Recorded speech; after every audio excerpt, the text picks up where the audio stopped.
Hello again, everybody. Welcome back to the Good Bit Podcast. We are here. Thank you very much for downloading. I'm moving the microphone as if I'm like some sort of mad reporter.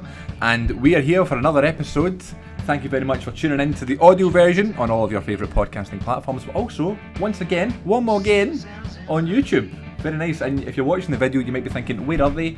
They kind of look like they're in some mad like electrician's office or something. Not really to you, it's just the background's all very like electronic and stuff like that. We're actually just in another office right now, and I say we, I'm not here on my own. I'm joined by my guest this week, Chloe-Ann Tylor. She's shuffling in to the video. Right. If that wasn't an incentive to listen to or to watch the video version, I don't know. We also just touch legs under the desk. I know, we're touching knees. Right, I'm too tall for this. I don't know.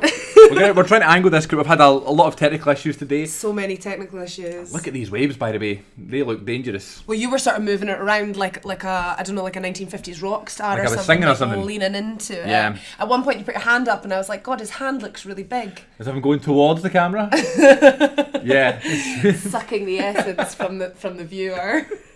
Listen, it's a pleasure to have you here because it's been a long time coming. We've been talking about it for ages.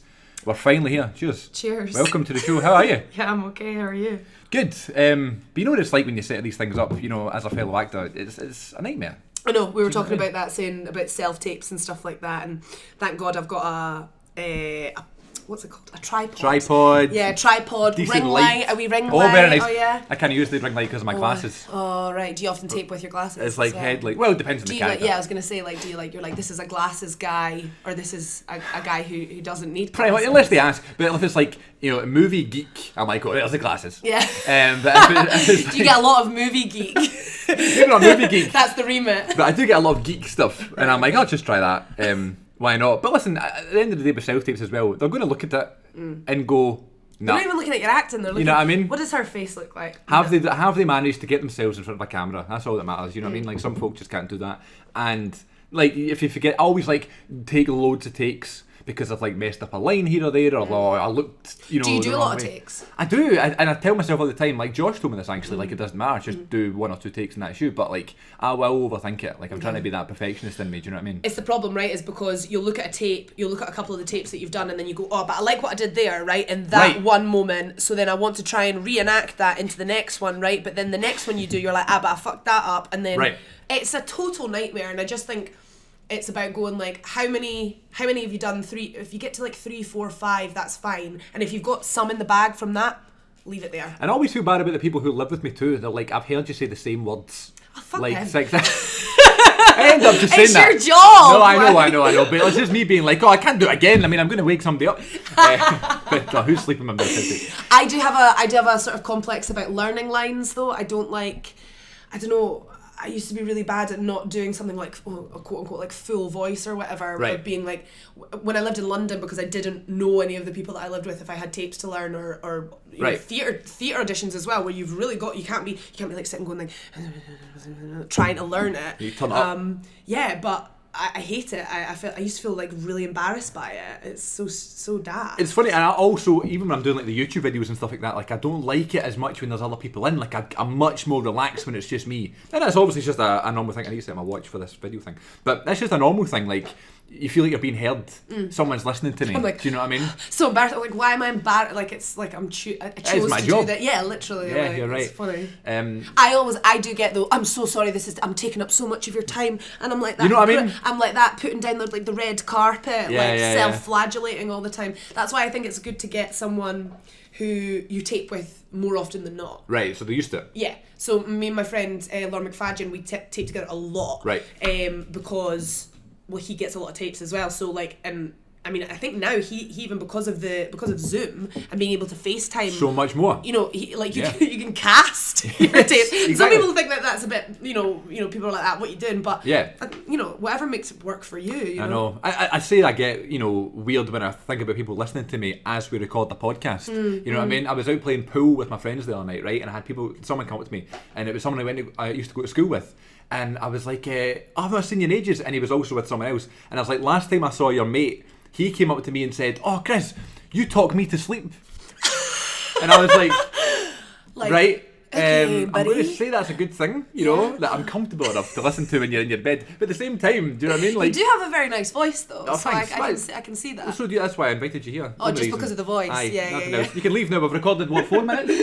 That's fine. It's a privilege being an East Coaster on your... I know. People are going to be like, that fucking accent, maybe. I know. Well, I'll tell you what, you've travelled through because now you live in Glasgow. I do. How's it going? It's good, yeah. I've been back since January 15th I moved back. Nice. So, and I've been away for about 3.5, 4 years or something nice. like that. And you've got a new dog too. Yeah, my housemate, she just got a puppy, a Cavapoo. Very nice. Cavapoo. What's that? It's a Cavalier, King Charles, and a poodle. I know nothing about dogs. Like, I just think I've got Labradoodles, right? I grew up with Labradoodles. I was raised by Labradoodles. I come from a family of labs. And like I get the sort of oodle mutt like poodle sort of mix because people like them because they're hypoallergenic and they're little dafties and that. But it is like I don't know. Pain in the ass. Yeah. I call them the poo breeds. Right, I see. It's always like a mixture of the poodle, right? And like, I feel like there's always one in there. Mm-hmm. You know what I mean? There's part of the name and stuff. I know. I think the owners are more annoying than the than the actual dogs. Yeah, okay. Have you had dogs before? Yeah. So my mum, we got a dog when I was like 15 or 16. His name's Hurley. My mum and Derek, my stepdad, were really into Lost at the time. Oh yeah. Yeah, okay. yeah, Hurley from Lost. So, because he's got curly hair, so Hurley, our dog, is a blonde miniature Labradoodle. So he's sort of just below your knee, but he's got tight ringlet. Right. Almost dreadlocks because it's so curly. It's really cool. Very nice. Yeah. Cool. I'm not scared of dogs. Oh. But I felt a but. I feel like I would get scared if, like, for example, I just think the worst of all the time. So, like, for example, my cousin recently like rescued a dog from what country was it? A foreign country. Like Romania or something. Something like that, yeah, right. And like because of that, and it was like tortured a lot and stuff like that, and abused. So it was like it's just got those tendencies just to jump all the time. You know what I mean? And I think it's the barking too. It just makes me scared. So you would never have a dog? I mean, I probably would if you had a dog that is like yours. You know what I mean? I know friendly dogs are fine. You know what I mean? Friendly dogs are lovely, but you just don't know. Nasty dogs aren't so. Don't like nasty dogs. Don't like nasty dogs. Are you like more of a cat guy then? Do you like cats, or No. are you even more avert to cats? Not avert to cats, but just I feel like I would be more of a dog person because they're a bit more social than cats. I feel like I'm quite a social person, but I don't know. What I'm trying to say is, no animals. yeah. Fuck the animals. No pets is what I'm saying. No pets. That sounds a lot better. I'd like a Sphinx cat. Right? Why? Like, you know, the hairless ones. Oh no, I couldn't do that. Why is that? Because you think it looks cool? Yeah, I think they look great. Like in Friends, there's another one in Oh my Friends. god, yeah. It's like, it's not a cat! What is this, a snake or something?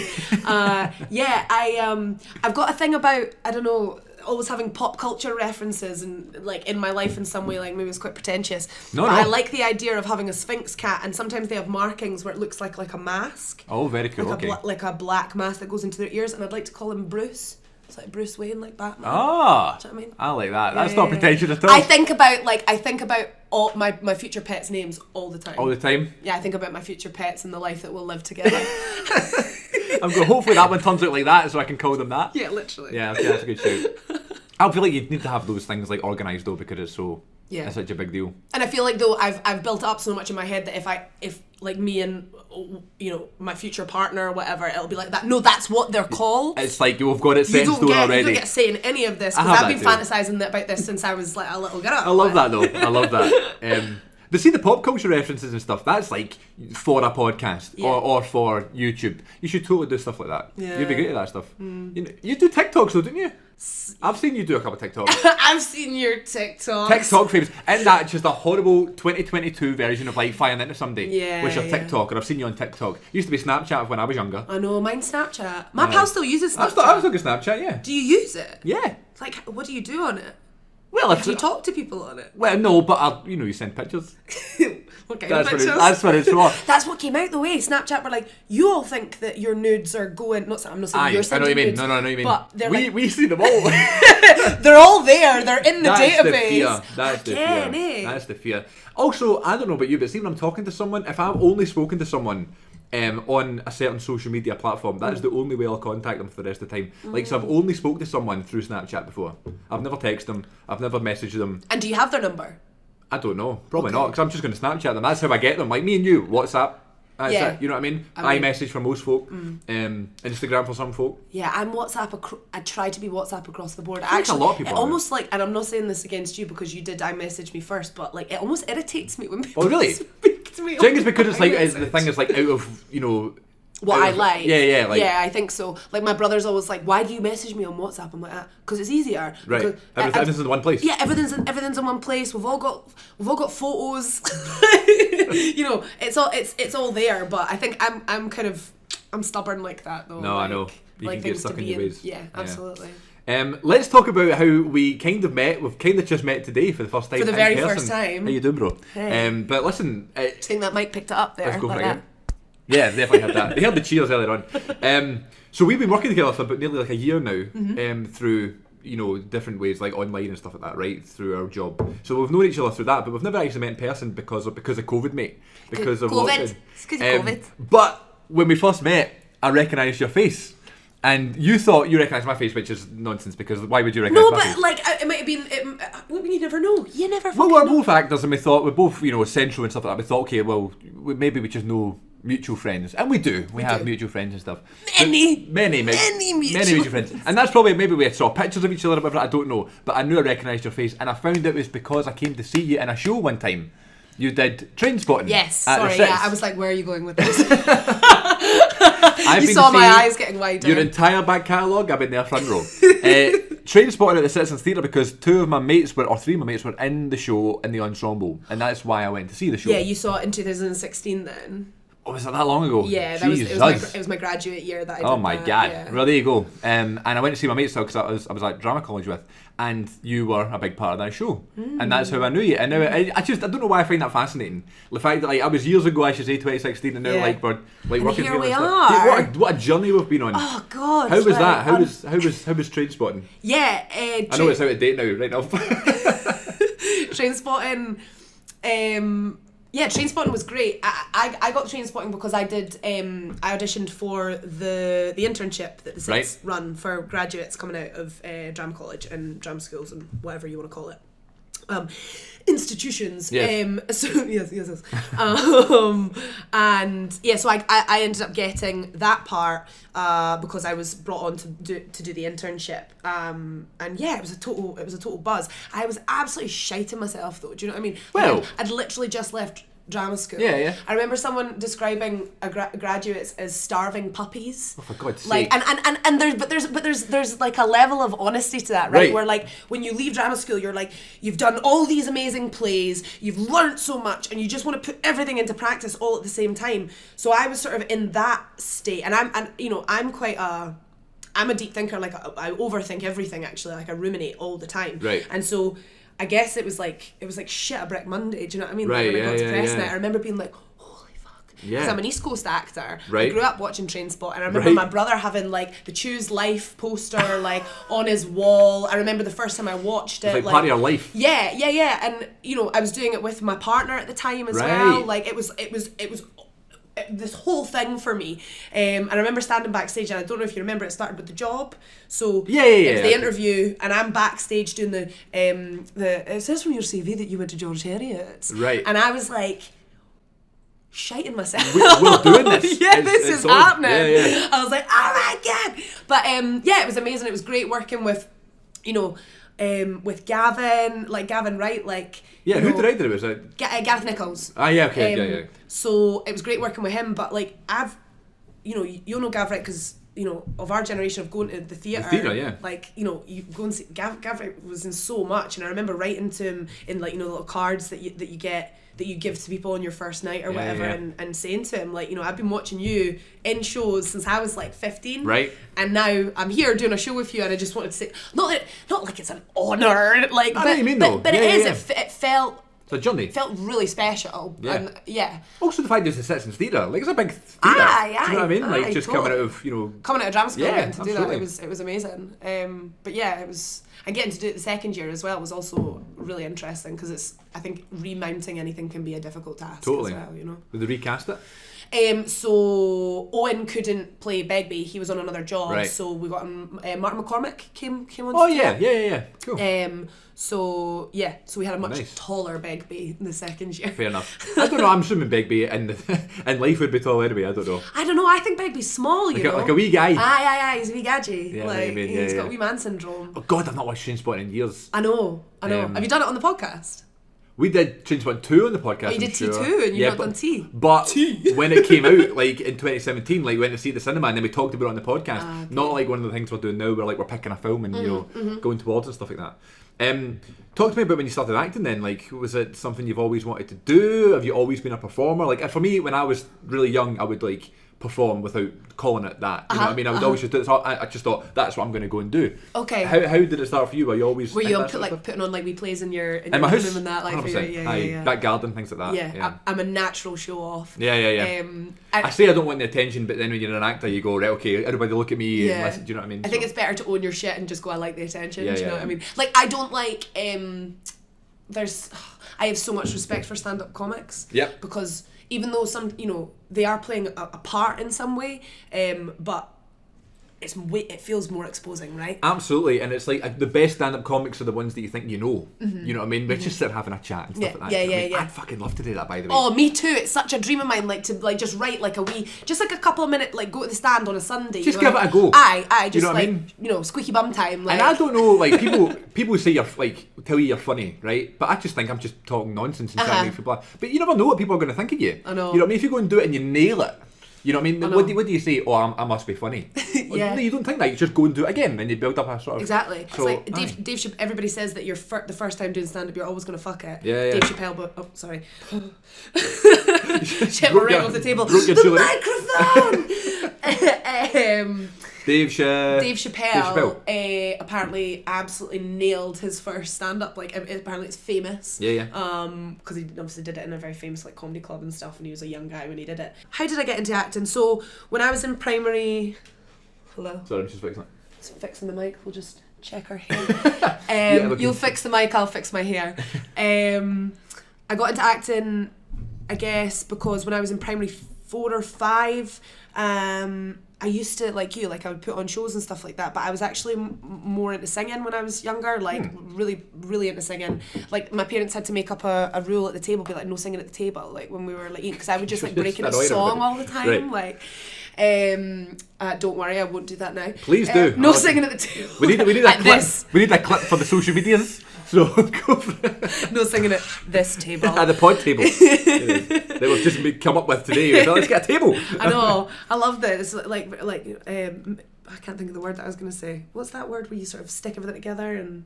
makeshift? Yes, thank you. There you go.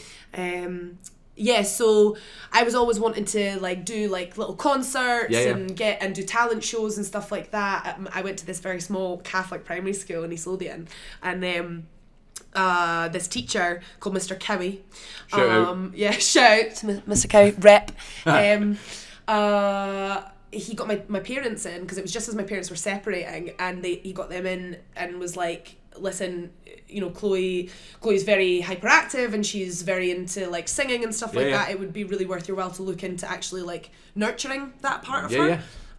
So he'd done research and got like all these pamphlets and breakdowns of different performing arts schools and stuff like that, and my parents sort of went through them and they spoke through the ones that they thought were good for me, and they were like, this one does singing, dancing and drama, it's called Stagecoach. So from there I went to Stagecoach, which was like musical theatre, but I went to that in Edinburgh from when I was 7 until I was... Wow. Maybe, so it must have been before my parents split up, actually.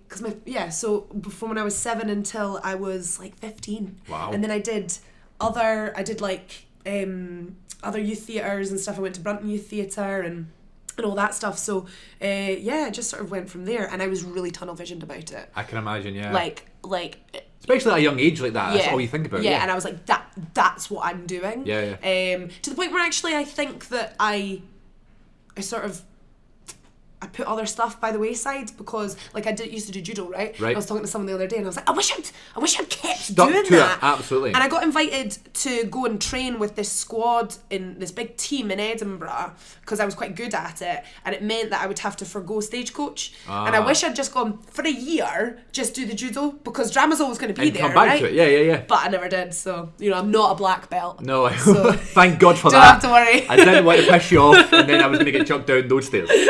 I did that with wrestling. I trained to do what kind of wrestling did you do? Like pro wrestling, like in a ring, doing moves, things like that, grappling. Like WWE, things like that. Right, that kind of wrestling. Like ICW. Oh my god, that's so fucking cool. Yeah. I did it when I was in school, so that's my number one thing in life. I love wrestling. Okay, so you and Josh obviously like. That's the one thing I've got in common. Yeah.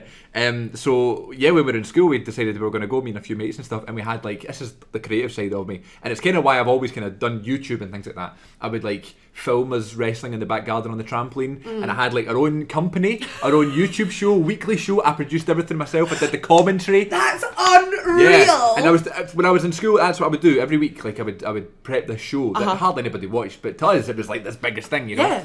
And then it got to a point where it's like we knew there was a school out there, and it's like, let's go and train. And we went a bunch of times, and it was great. Like we got people from like WWE, like the coaches and stuff would come, and they'd be like, give us wee seminars and stuff. And I was quite good at it, and also because I'm quite tall, it's always is good, right? What was your name? Did you have like an alter ego? No, I didn't get that far. You didn't like make an alter ego or no, that? No. Did you get spandex and stuff? No. Didn't get that far. But it was like when I was doing my exams at school and stuff, and I was like, right, I'll take a wee break just now. Also, it was so bad on your body, like, and I get obviously good exercise wise, but it hurts the fuck. Do you know what I mean? And like, because I was younger as well, and I was even skinnier than I am now, it just wasn't, my body wasn't taking it as well. Built so I always thought, all right, I'll go back when I'm older. I just never went back to it, and it's one of the biggest regrets that I have. I'd love to go back and like, because obviously as an actor you want to kind of like expose yourself to loads of different performances and stuff. Do you know what I mean? But like, if that was something that I could do, like perform in front of audiences, like in that way, I would love that. You should write a show. Write a wrestling show? Yeah. I would be, I totally should. You totally fucking should. Yeah, but there's plenty of stories like that in like the industry and stuff where it's like in like wrestling where it's like people come in just for the money and stuff. And there's no money in wrestling. Why are we talking about wrestling on this? I don't know, but I mean, The Wrestler's a great show, a great film. Great film, it is, yeah. Glow's a great show. Awesome show. Glow's fucking awesome. Yeah, you ever been to the ones in Glasgow, like ICW? No, but I think I'd really enjoy it. You'd love a wrestling show, man. It's so good. I like the preamble and like the drama of it, like, because it's like a soap opera. It's my favourite form of like theatre entertainment because it's everything in the one. Yeah. It's live performance in front of an audience. It's choreography. It's stage combat. It's drama. It's, you know what I mean. It's improv. It's everything in one go. I so much so that I have another podcast called The Wrestling Connection. Right. And it's me and my mate Glenn, and we talk about wrestling. That's how we bonded. Shout out. Not that I ever mention it or anything on these all shows and stuff. Anyway, back to you. I don't know why are you interviewing me? This is my show. I'm talking to you. Conversational, you know. So yeah, talk to me then about when you started watching movies and things like that. Do you have any memories of when you were younger, going to the cinema for the first time? Did you have like a first favourite film? Tell me some stories. First favourite film, I'm gonna say, is Drop Dead Fred with Rick Mayall. Have you ever seen that? Never seen it, but that's an interesting choice. So it's definitely not for kids, but that's a trope of my life, is watching films that are way too old for me from a really young age. I remember like really vividly going to the cinema and stuff with my parents, and them like coaching me like, when were you born? Because they used to like, so we'd be going to see like 15s or whatever, and I was way underage. Would you lie, or would you just kind of wing it? Would wing it, but my dad would tell me what my date of birth should be. Oh, I see. Okay, like yeah. And my dad's a police officer, right? My dad was a police officer. Really? Not anymore, but he was. Yeah. No, my dad's not a police officer anymore. Like, God, do you see a difference in him? And happiness-wise too. Yeah. It's nice, isn't it? Yeah. My dad got a dog as well, so like. He's like, I'm now retired life. Yeah, literally, like it's nice. Now he works for the NHS. He works in like he's an ambulance driver now. Oh my fucking God. So he's kind of back in the services a bit. You know, I think he doesn't miss it, but he was like, I want to do something. You know what I mean? Was your dad a detective or? He was a constable for 30 years, and then retired in 2017. Yeah. Our dads probably know each other. They probably do. Yeah. Sorry, early films, Drop Dead Fred. Yes, Drop Dead Fred. So it's Rick Mayall. I wish I could remember. It's got a good cast. Like, I wish I could remember the other names of the other actors in it. But it's essentially about a woman who is maybe in her late 20s, who's married an older man who has left her, and because of that feeling of abandonment and loneliness, her imaginary friend comes back from when she was a little girl. So it flashes back between her. It's Rick Mayall, so it's like ridiculous comedy, and he's this the Drop Dead Fred is the name of her imaginary friend, and he wears this like bright green pinstripe suit with like a yellow jumper, and he's got ginger hair that comes out to here, and he's just I'd probably recognise if I saw a picture of him. I would have seen him in memes and stuff like that. And he's a total gobshite, and he's always getting her into trouble because he's a troublemaker, right? I love that term, gobshite, so funny. It's so good. I am such a gobshite. So yeah, that's probably my favourite film. Like obviously I love Disney's and stuff like that, but yeah, like anything Robin Williams, anything Jim Carrey. But Drop Dead Fred was the one that to the point where like I'd never even had a hard copy of it. I had a VHS of it that was a recording from the telly that had Jurassic Park at the start, Drop Dead Fred in the middle, and then it was like a cartoon about a mouse in a desert. I can't remember what it was called. Like some Looney Tunes or something, no? No, because it was Danger a film. Mouse? I don't know, but I loved that about VHS how it was like you had something recorded, and once it was finished it would go to like that whatever else was on the tape halfway through Jurassic and Park. Adverts, like, and you would like I'd have to like and I think the beginning of Jurassic Park was actually it wasn't on the tape. Right. But you'd have to I'd be sitting at the telly fast forwarding through it.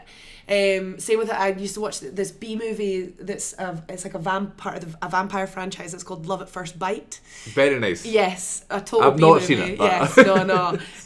From the 80s. And both my parents are mad into film. Like, love films. And I think that's why, because they love films, so they want to watch films. My parents were never the parents that like let us listen to like kids music in the car or watch kids films with us. They would watch like sometimes age appropriate, but they were just like, no, you'll listen to what we listen to. So I grew up on like Motown, I love that. David Bowie, The Jam and stuff like that. So like I was never one of those kids that's like, I like, not that Peppa Pig was around when I was a kid, but S Club 7, to be fair, I was a big S Club 7 fan. Fair enough. Spice Girls, things like that. Yeah. But yeah, that was probably my favourite film when I was a kid. So what about cinema? Do you remember going to the cinema for the first time? Yeah, definitely. For the first time, no. Or early times. Like, do you know what? I remember every Lord of the Rings very vividly, because they were the last things that my family did together as a group. Okay. Like as a family grouping, we went to go and see all the Lord of the Rings every year that they came out. I was thinking, do you know, when you asked me to pick a film, I was swithering between the one that we're doing and Pretty Women. Yes, you said that, yeah. And because I vividly remember going to the cinema with my mum, right?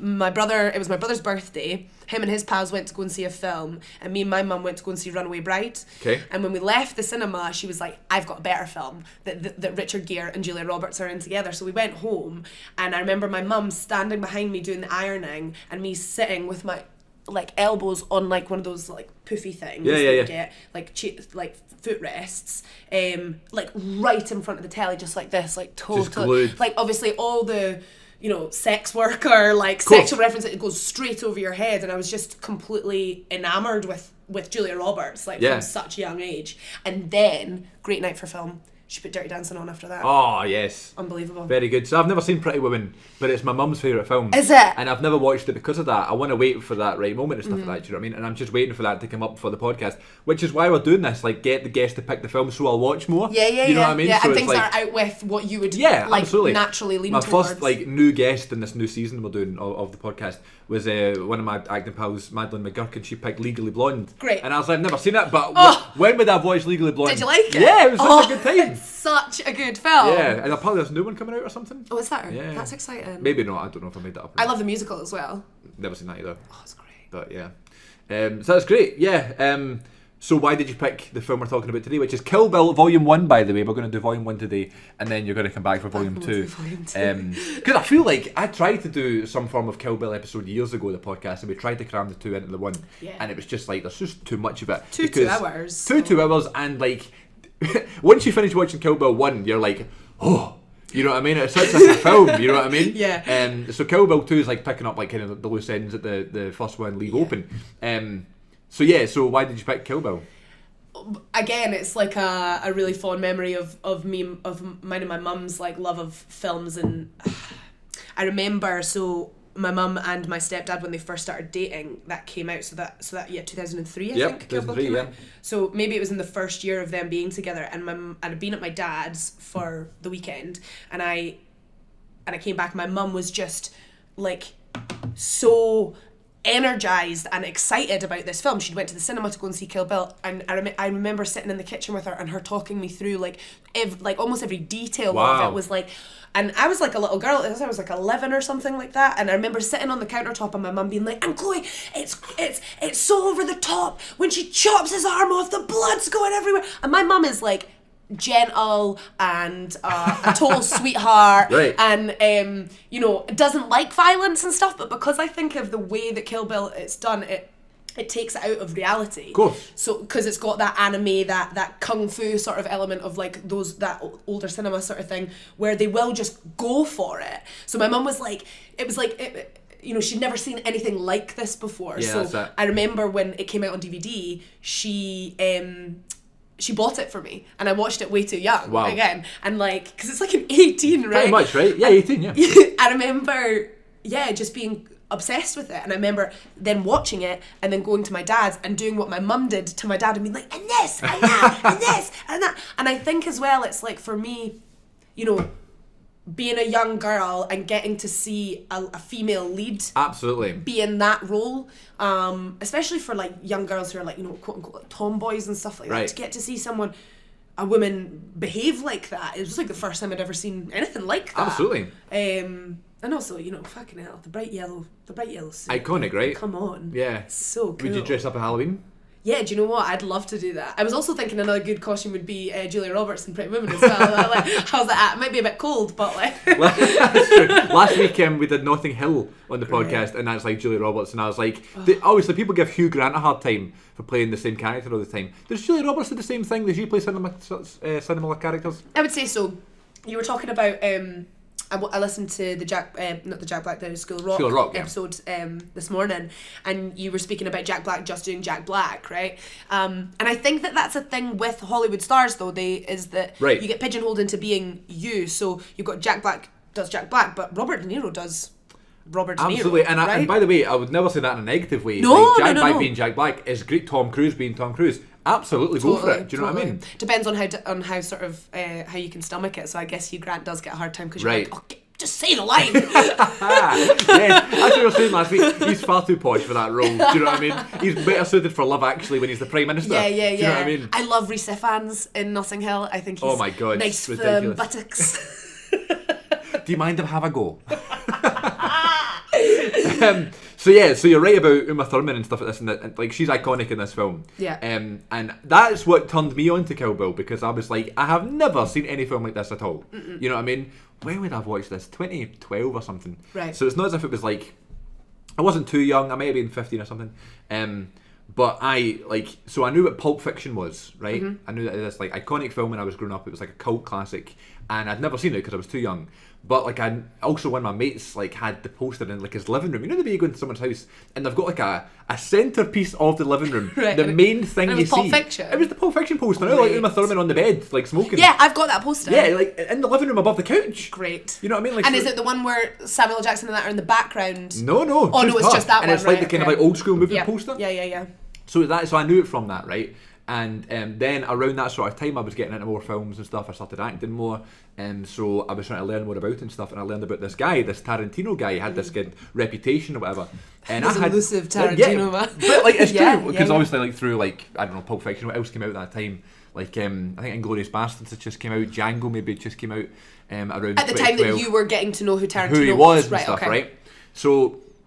I was like thinking, okay, I'll get Tarantino films then to watch, and the first ones I watched were Kill Bill. Right. I don't know why I didn't start with Pulp Fiction. Yeah, I knew. Reservoir Dogs, which is like the first one, which is probably his easiest one to watch too, because it's shorter and it's like really set in the one kind of area.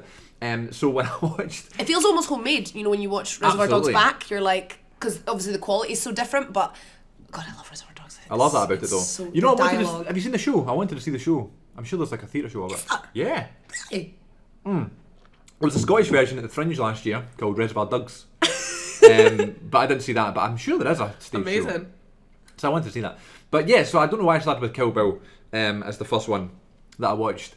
I guess it was maybe just because the bright colours stood out to me. It's like the first one's like bright yellow and the second one's bright red. Yeah. And then I watched these films, and my God, the first one especially, because as you say, it has that wee segue of like the anime stuff. And what I love and what I really loved about his films at that time was that it just like broke all the rules for it and stuff. Like I want like not half an hour, but like a 20-minute anime part of it. Let's just do it. Just chuck it in the middle. Why not? Why not? But it confused me when I was watching it as I was a bit younger. Like, what is this supposed to be? And it wasn't until I kind of got older and I appreciated more of his films, and I realised, like, all right, okay, like what's his form? That's kind of what he does. He kind of just does whatever he wants. He's very creative that way and stuff like that. Like, even Reservoir Dogs, his first film, lots of handheld stuff, long shots. Things like that. I love that shot running down when it's the shootout, and it's so handheld and so just chucked together. It's Buscemi, and he's like running down, and he's just fighting for his life, shooting fucking everybody.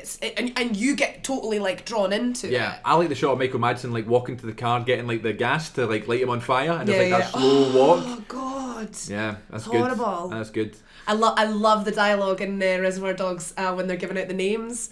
Oh yeah, Mr. Pink, Mr. Black. He's like, why have I got to be Mr. Pink? He's like, I'll be Mr. Black. You're not gonna be Mr. Black. We've got another Mr. Black on another job. You're Mr. Pink. That's a good impression. Oh, thanks.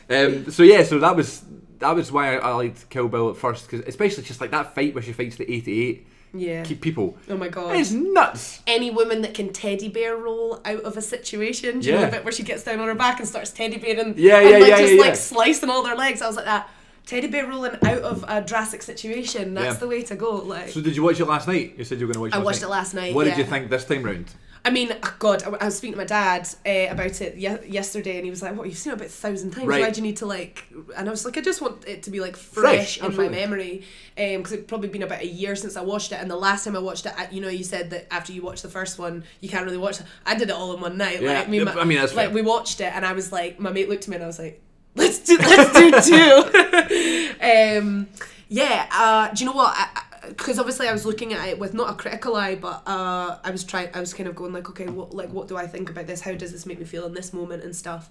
And something I really like about how digestible it is as a film is because it's done in chapters. Absolutely. So it's like, it's really episodic, even within the one film. I like that about all of his films, actually. Yeah. You know, like Pulp Fiction is like 8 parts in a different order. Yeah. But then you've got like Django and even Once Upon a Time in Hollywood, I think. Or maybe it's A Hateful Eight, I don't know, but it's like Chapter 2, now they're at the cabin. Chapter 3, now they're on their way. And it's just like these snippets in time and how he tells the story. But yeah, it's the whole thing is like sort of arresting to me. It's like the music, and I actually found out today it was RZA. RZA was one of the main producers from the Wu-Tang Clan. Oh wow! He's like one of the main producers of the soundtrack. That makes sense. Like that. You're absolutely, like, that's fucking cool. Obviously Tarantino's in it as well, but yeah. What, like, I don't know. It's just really, it's like, it's a whole. Here. Do you know when you watch something so many times it feels like it belongs to you a little bit? Absolutely. That's how I feel when I watch Kill Bill. I love that. I'm like, I feel so overwhelmed by the whole thing. The music, the way it's written, every single female character in it has got something to them. And they're multifaceted, 3-dimensional people. And the fact, like, you know, you talk about like hell hath no fury as a woman scorned and all that stuff, and the whole premise of the film is revenge. So there's this real like raw, fiery quality to it all. Like, I'm not using the right words, but yeah. No, you're right. I get what you mean. Yeah, it makes my blood boil. Yeah, I love that. Like, you feel attached to a film for a certain reason. Do you know what I mean? It's not that you feel like it's not possessive, but it's like I know this film so much. You know what I mean? You almost like, you know the way when you show someone a film you love and you get so nervous. You know what I mean? Like, because you think this is good. I love this film. You know, for lots of different reasons and stuff. So my girlfriend has never seen a Tarantino film, right? Ever? And I'm waiting for the moment. We've not watched any yet. I said, right, don't watch one until we do it together, because I want that moment. I want to see her. And I'm thinking, what did I start with? And I was going to start with Kill Bill. Right. I think, but then like watching it this time round, like it is quite experimental, like the anime style and stuff. But also because another thing I love about this film and his Tarantino's filmmaking is like, he just loves samurai movies. Yeah. So what had been going well for him before this film, you know, Pulp Fiction, Jackie Brown, which is an underrated one, I think. Oh, it's such a good film. I could make an argument that is actually his best film. Yeah, I know. You know? Me and my brother were talking about this the other day, but I know the other day a couple of months ago, and I was like, what is that film called? I couldn't remember the name Jackie Brown, and I was going, it's his best one. So I was thinking, like, he's known for these like really good episodic films and stuff, but like he doesn't do that with Kill Bill. He does a two-parter that's like based off samurai movies. I know. And it's like, what? And I think it got shot straight into the mainstream, and people were like, what the fuck is this? Like, what is this? But yeah, God, you know, every woman in it. I was watching, you know, we were looking at Lucy Liu, and how beautiful she is, and how her performance is so reserved and so cold, and like there's like nothing going on behind her eyes. Do you know what I mean? But everything at the same time, like that bit where she's holding what's his name? Not Matsumoto.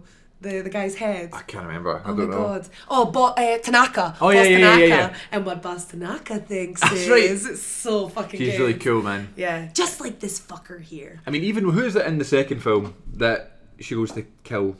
Elle Driver. She's a badass too. She's great. You know what I mean? That moment, that fight they have in her house in the second yeah. one. I knew it would. I said we were going to talk about the second one, but I love that moment in the second one. I love the line she says just after the whole whistling sequence, and she gets changed into the nurse and stuff like that in the first one, and she's about to kill her, and what is the line she says? Something like she's like, no, I'm not going to pretend that I like you, but that does not mean that I don't respect you. And it's like this overarching thing of the way that women interact with one another. Like even at the end, right, between Lucy Liu and Uma Thurman, when they've gone through, they've been fighting each other in the snow, and Lucy Liu's character, what's her name, Oren, she's taking the piss out of her the whole time, and then she apologizes in the midst of like a fucking samurai fight.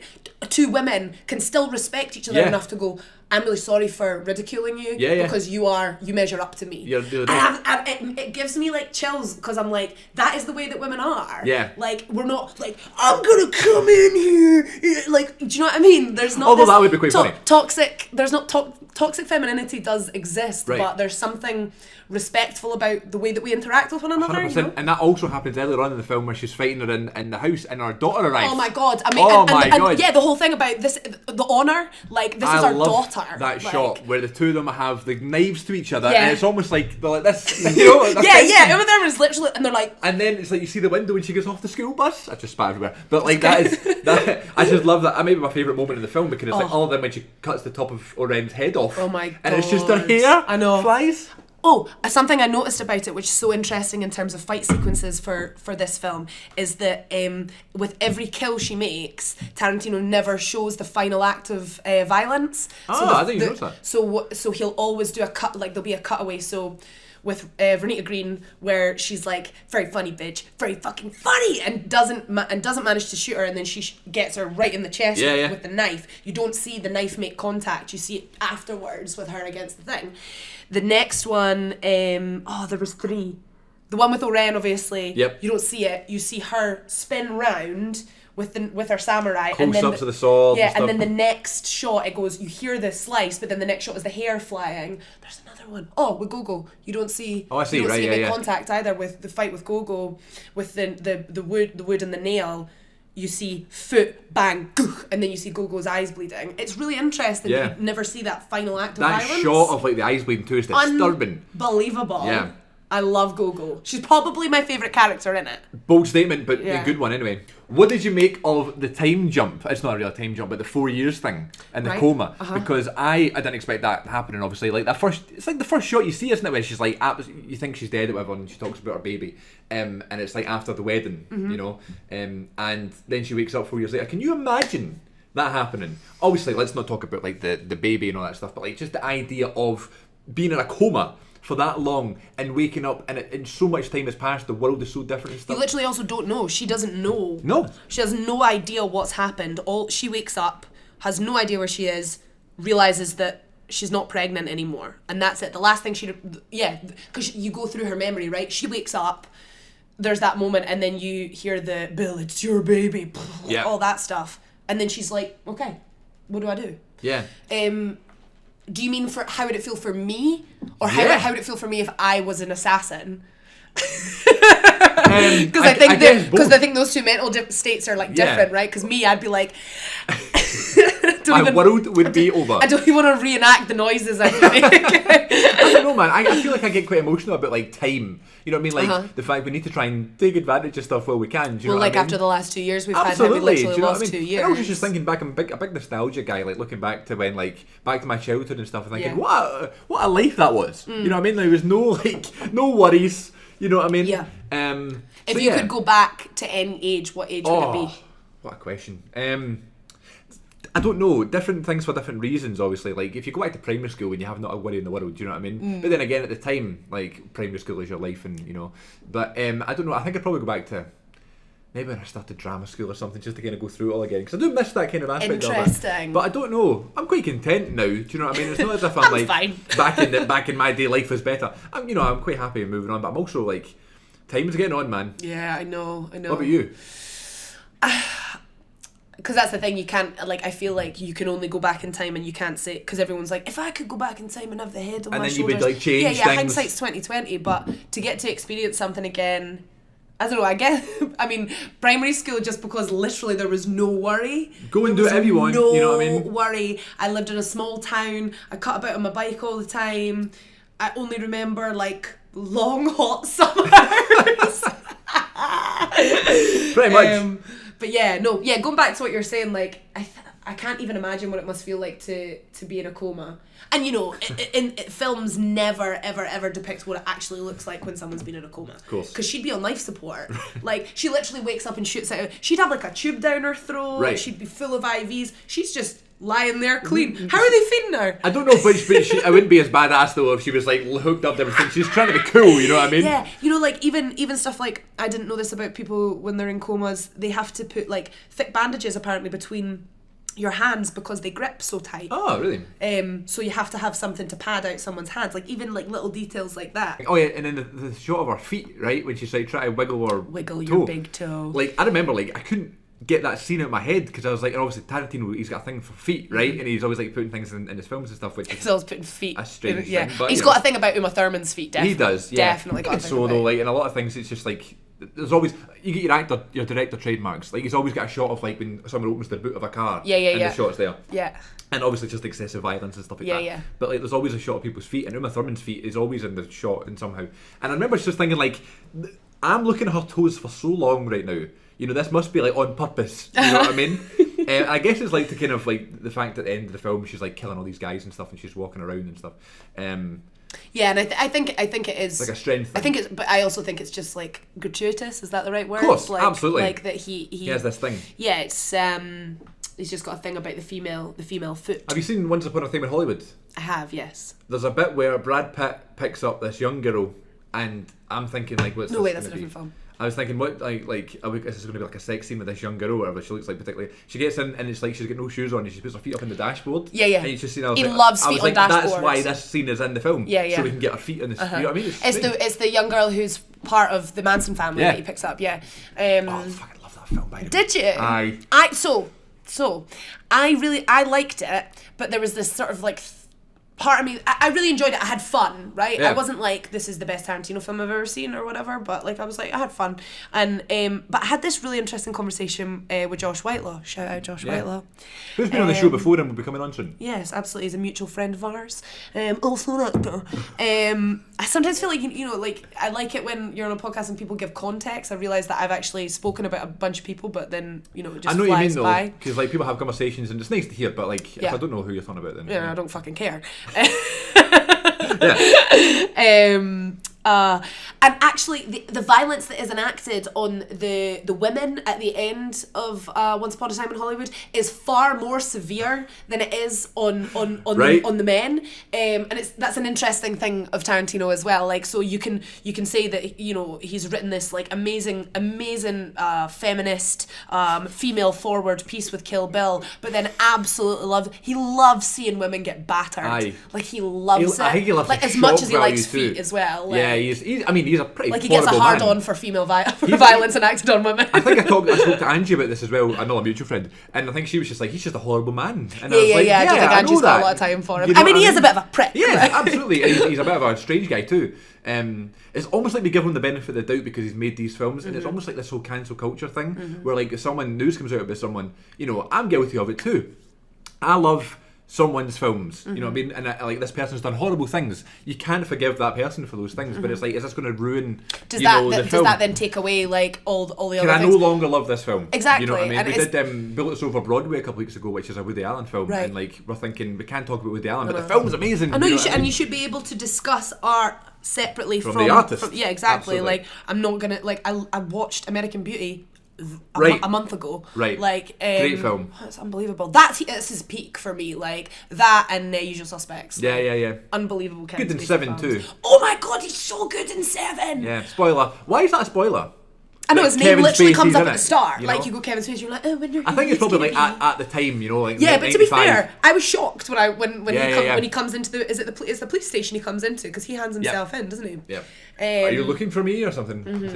Is it me you're looking for? That's it. That's the clip. Is you singing? Right, you got me singing, don't you? I know. I love when there's scenes in movies when there's snow about. I don't know what it is. Now in Star Wars, you seen Star Wars? Force Awakens, there's a lightsaber fight in the first one with the Disney folk, with Steve Ridley, John Boyega, great, Kylo yeah, Ren, I've seen that. Adam Driver. There's like a lightsaber fight in the snow, and I was just like, I know there's been snow before in Star Wars, but like, why has there not been a thing before? Like, you see someone get hit with a lightsaber and the blood splatters onto the snow, and the blood is like it stands out more. You see this bit with Oren Ishii and the bride, and they have this fight in the snow, and it's not like horrendous snow, but it's like there for the effect. That's the reason why it's there. And there's a bit where Oren Ishii's talking, and it goes back to the bride, and she's standing there, and like it's been snowing, so she's covered in snow. You know what I mean? It's just a bit more realistic. It's something about the purity of snow, and like how we're about to watch something be completely like messed up. I don't know, and it's because they've got the light snowfall as well, and it's just. There's just something that adds to the absolute chaos that you've just witnessed for like a good 15 minutes or something of that crazy long fight scene. Mental. Oh my god, I love it. Like when you hear all the motorbikes turning up and it's like, he's like, you didn't think it was going to be that easy, did you? Can you imagine filming that scene? Oh god, like it would have must just have taken so long. Oh man. So fucking long. But like, I mean, it's worth it. It's a great scene. It's one of the greatest fight scenes in movie history. Unreal. It's ridiculous. And also this again, it's even that fight scene is episodic. So you've got like it moving from being black and white to then going into silhouette, and it's like all the different slow motion. It's unbelievable. You know the bit before with the 5, 6, 7, 8 with the do be do be do be do do do do do. I was like, how many times do you think all the people in that room heard that tune? I know, you're like, oh my god. I probably in the second one too with the whistling. How many times have you heard that? Yeah. I know, that's in the first one as well, that. Of course, I know, but like you see her walking down the thing. Yeah, I know. Yeah. So funny when you think about that, like from the what we do. Yeah. You're like, God damn it, that fucking song. Have you do you like samurai movies? Like, have you seen many like Japanese films in that kind of era? I quite like exploitation movies. Right, so okay. like I like Ichi the Killer, and what's the one that's Seven set on Samurai? I've not seen that one. No. What's the one that's on the island that people say that Tokyo Story? No. What's the one, the American film that's this is terrible. I've not seen it, that's why I can't tell you what it's called. No, it's hard to... The American film where all these young people have been brought to kill each other, and the last one standing is the winner. Hunger Games. Hunger Games. Yeah. So Hunger Games apparently, well, it's not a rip-off because it was a book, wasn't it? Right, yeah. It was written by a woman whose dad had PTSD, so it's about it's based on how young people deal with like grief and trauma. But there's a Japanese film called, I can't remember. It's very good though. Cool. And there's some takings from that as well in terms of like its anthology. So that's the right word. Let's find out. Hunger Games. Rip off. Japanese or not Japanese dub. This is when you need like a producer and you're like that. Hey Megan, Megan, could you look Producer that up Joe. for us, please? It doesn't matter, but still, I know what you mean. Sometimes when it's taken from somewhere else, you kind of want to like not think about that. This is a bit of a rip off, but at the same time, it's his own thing. Do you know what I mean? Yeah. Like Old Boy as well. Yeah. Old Boy? No, I've not seen it, but I know what you mean. Yeah. I loved Jackie Chan. Like, he's like one of my favourite actors. I just read his autobiography recently. Right, great. And there's just so much in there. Do you know what I mean? It's like he has made so many movies, and they are quite similar because that's his, like, kung fu and stuff is his thing. That's what he's good at and stuff. Making kung fu movies and the blend of comedy and like action, and but also he's such a good actor emotion wise. So you Rush wonder. Rush Hour. Mate, Rush Hour. Haven't we spoken Rush Hour before? I'm not sure. I feel like only people. God, I love Rush Hour. Only people who know me have brought up Rush Hour before. Really? Rush Hour is like my number 3 favourite film of all time. Really? Like, I love Rush Hour. The first one? All 3 of them. Oh yeah, fucking hell. I love the so first one. good. Yeah, going to the cinema to see them as well, I remember. I saw the third one in the cinema. Right, I didn't get a chance to see the other 2. I think I saw the second one in the cinema, maybe watched the first one like on a plane or something like that. The best. How many films have you watched on airplanes as well? Like I watched Plenty, Django Unchained for the first time good shout. on a plane. The story goes I watched Crazy Stupid Love for the first time on a What plane. a fucking great rom-com. It is the best rom-com What a film of all time. You know the way I was like, I'm not watching Crazy Stupid Love. I Don't was be saying, daft. And it was on the plane, and my sister was sitting next to me in the plane. And she goes, "You need to. This is the time." And I was like, "No, gotta watch it." And you could like, I was just killed. I was like, right, okay. So we put it on, and I'm sitting to watch it like this. Like I started like this, like not bothered, and I was getting like more and more invested. And there's like reviews, oh my God. and she was like watching me for my reaction. Yeah. You know, I was like, oh my God.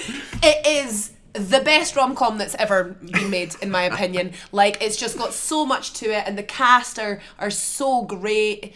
Yeah, fucking hell. I love it. What was the last movie you watched? Kill Bill. Or series you watched? I went to the cinema to see Batman. The Batman? The Batman. Yeah. Have you seen it yet? I have, yeah. What did you think? Good. Long. Too fucking long. It's a bit long. I have a thing. I love movies. Indulgent. I love long. I'm a big movie lover. I've got a lot of time for movies, right? But for some reason, I've got this stubborn thing about me that's like, if a film is over 3 hours long, what you doing? Except if it's Lord of the Rings. Unless that's different because it's like it's a book series, it's a trilogy, and it's a franchise. But if like a film like that, especially standalones that's like original screenplays too, can you not get the job done? I know. I feel like that about theatre as well. I agree. What are you doing? Why do you think I want to sit through it?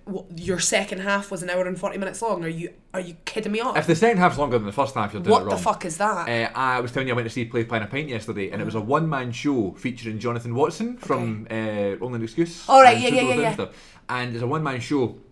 And what I love about Play Pine a Pint is they're always under an hour. Get in, get out. Let's go see theatre. Bag 'em and bin 'em. Have something to eat, have a drink, and then you've seen a play. It's brilliant, right? And you can make contacts and stuff. This is a place in Glasgow called the Oranmore that kind of hosts it, but it's also a touring thing. And it's a company called Play Pine a Pint, and you go and you see a new theatre, and it is usually younger actors as well, and it's like written by local playwrights and stuff like that, and they'll put on just a play for a week, and then a new one comes in the next week. It's a brilliant way to kind of get young actors and stuff working in this country. Yeah. And we've been going a lot more recently now that it's just back up and running and stuff. Yeah. And shout out Play Pine Pipe. Or more. And like my girlfriend. And the Traverse. Where'd they go there? Traverse. And Aberdeen at some point. I saw one in Aberdeen too. Sometime, yeah. I think so. I didn't know that. So we were there the past couple of weeks, and it was Jonathan Watson, and he did a 55-minute monologue, right? I did a show one time where I had a 12-minute monologue, and I remember telling everybody about it. I felt as if I was a big time guy. I'm speaking for 12 minutes. 12 minutes! This guy spoke for an hour, right? Yeah. 55 minutes. It's really good. And also another thing I was thinking about, which I thought was interesting, was that he like forgot his lines a couple of times. He like at one point he was like, and I fucking dried. And he sat down and he was like, line. The guy gave him his line. Really? And he went into it, right? And he was like, aye, right, okay, back to it. And he's like, line, yep, right, okay, back to it. And I was like, wow. But you know the way like that can happen. I've never seen someone ask for a line on stage. That's quite thrilling. And that's what I was thinking about. So when you're training to be an actor, you are told, not by anything really strict or anything, but you just have it in your head, it needs to be perfect. You know what I mean? At least for me, I'm a perfectionist. I was like, it needs to be a good show. It needs to be a good performance. Like if you're still on book, close to the thing, you get off book, things like that, right? So I just always thought, like, what would you do if you panicked? You know, that's always going to happen at some point. You're going to forget a line. Do you make up? Do you move on? So it was really, really nice and refreshing seeing a well-established personality and actor. It can happen to them too. Absolutely. And he dealt with it in a professional way. And he said, at one point, he was like, line, he went, this is going well. And everybody laughed and gave him a clap, right? And I was like, man, the equity he's built up to the fact that he can get away with that, like it the was fact kind that of charming. he feels that for him as well, like this, because it's so personal, right? I don't think maybe it's about how long you've been in the industry for, but for me, I don't think I could bear, like, obviously if you can't find the line. I would like to think he moved on after it. Yeah. But I couldn't. Oh my God. You know what I mean? And then I'd be lying in my bed for weeks after. Thinking like, about it. Why? I asked for a line. Like, and I've dried on stage. I remember when I was doing As You Like It at drama school. Oh, wow. And we were in this scene between Rosalind and Celia. I was playing Celia. Colleen, who I was at drama school with, was playing Rosalind. And it's this back and forth, and it's quite a fast-paced scene where Celia's sort of taking the piss out of Rosalind, being like, I have a secret, and I'm not going to tell you what it is, and I'm going to make you go through all these things or whatever. But it's written in prose. It's not written in... Right. I don't think it's written in verse.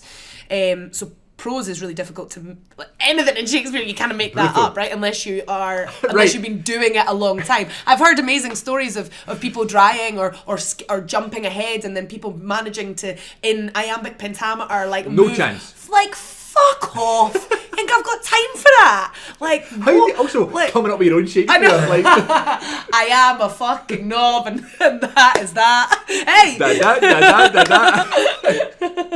I can't remember my line, so I'll leave. You didn't do that. No. And I remember I've got this like little chunk of text, and I got halfway through the sentence, finished like one thought, and then there was nothing. Like nothing in front of me except from Colleen, and I was and me about to shit myself, and I put my hands together like that, and it was and I stayed in the scene, right? But I literally rose up onto my tiptoes trying to remember the line. Like, I was like, and Colleen was looking at me, you know that way where you've got your eyes get wider, and Colleen was like, oh, she's dried. And then I missed out all that middle chunk of the text that was the next thought, and then managed to get myself to, because it's all about thoughts with Shakespeare, right? It's like you move from thought with any text, but that's how I find it easier to remember, is like, where are you in that thought? And I managed to get it, but it felt like it was probably about 5 seconds, but it felt like forever. Minutes. Yeah. And like 10 seconds on stage is the longest a long time. Yeah, it is the longest time. Oh my God, like a second on stage. You know what I mean? Yeah. I just thought it was really interesting because, like, what if that was me, who is, like, you know, not as established as this Jonathan Watson guy? Mm-hmm. You know, people would probably be going, oh, that's really embarrassing, like, he's forgot his line. Yeah. But I don't think so. But then he's done it, and people go, that was so funny. I mean, they managed to keep on... Do you know what I mean? I just thought it was interesting. Also, remember that there's a massive age gap between you and that's true, but I'm just saying... No. I mean, like, in terms of us to him... Right. His fear of drying will probably be a lot more than ours, because he probably slept last night fine. Yeah, you know what I mean? But, you know, the reality is that, and I'm not being ageist, fucking hell, there's an ist for everything. I know. But, like, as you get older, I've spoken, even my mate who's only a couple of years older than me, he was like, because I'm quite lazy with learning lines because I've got a good memory, and like they do go in quite quickly, and he was like, that goes. He was like, seeing the next couple of years, he's like, you're going to see a shift. I was like, fuck off. Yeah, see, that I need to get up and do it, you know what I mean? Have them rehearse and stuff and get those cues and go, right, okay, I know what it is, but I mean, I'm absolutely... I'm so nervous about doing this one-woman show, like, so nervous, because it's probably like about the same amount of time, 50 minutes odd that it's going to be. Man. I'm like... I better start learning that now, Tell us about it then. So that's what you've got coming up work-wise. You're going to do a one-woman show. That's amazing. Yeah. So it's with Perth Theatre and Imaginate. So it's going to be at the Imaginate Festival at the Trav in May, and then for a couple of days in Perth before that. But yeah, it's Ollie Emanuel play, cool. And it's about grief. It's about a young girl who's just experienced a major loss in her family, and her parents buy her a pet tiger. Sold. That sounds good. It sort of goes from there. Will there be a tiger on stage?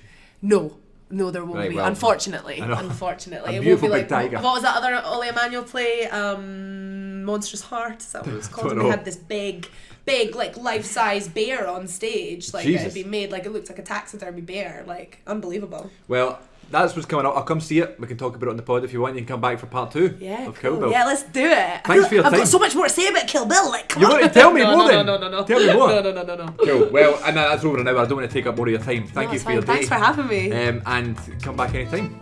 I'd love to. Cheers for listening, everybody, and for watching on YouTube for Something Spaghetti we're filming. There we go. Take care, everybody. Nice one. We'll see you next time. Bye.